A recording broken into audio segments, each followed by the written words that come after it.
Nous allons continuer maintenant sur le cours. Nous avons vu très largement la loi normale centrée réduite, notée N01, qu'on appelle aussi loi normale standard.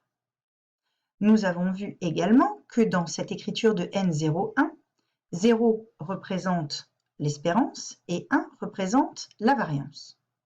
Nous introduisons donc maintenant la loi normale N de mu sigma carré, donc soit mu un réel et sigma une valeur strictement positive, et on considère une variable aléatoire x.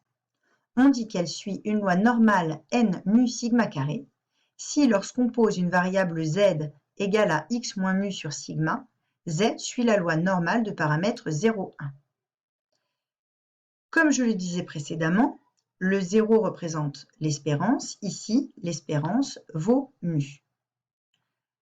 Le 1 représente la variance. Ici, c'est sigma carré qui représente la variance. Et on sait par définition que la racine carrée de la variance, c'est l'écart type. Donc, l'écart type vaut la racine carrée de sigma carré, soit sigma. Qu'est-ce que cela signifie en termes de graphique? Cela signifie que mu, c'est l'espérance, ce qui correspond en général à la moyenne. C'est donc un paramètre de position. Ça donne globalement où va se situer notre courbe. Nous avons vu que dans le cas de la loi normale standard, nous avions une fonction de répartition en forme de cloche.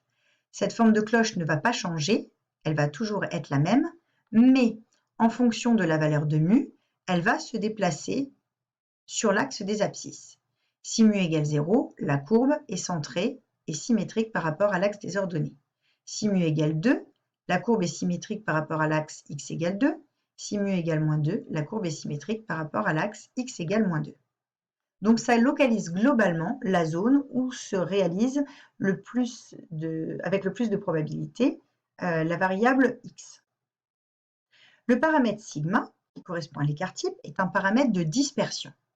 Donc ça veut dire comment va se situer la répartition autour de la moyenne.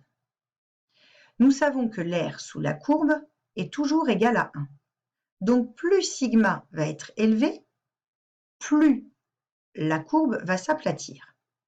Par contre, si sigma est petit, la cloche devant contenir une aire égale à 1 va devoir augmenter en hauteur et donc le sommet va augmenter.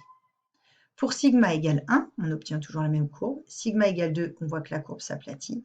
Sigma égale 3, la courbe s'aplatit encore davantage. Cette répartition est telle que si x suit une loi normale de paramètre mu sigma carré, la dispersion autour de mu dépend de sigma de la façon suivante. La probabilité que x soit compris dans l'intervalle mu moins sigma, mu plus sigma est de 0,683.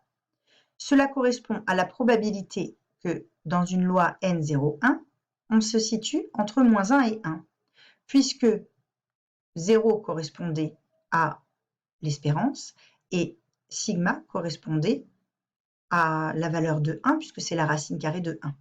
Donc la probabilité d'être compris entre mu moins sigma et mu plus sigma est d'environ 68,3%.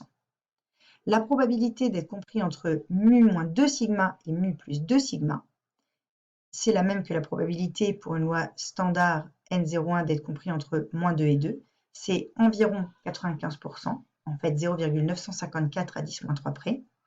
Et la probabilité d'être compris entre mu moins 3 sigma et mu plus 3 sigma est de 99,7%.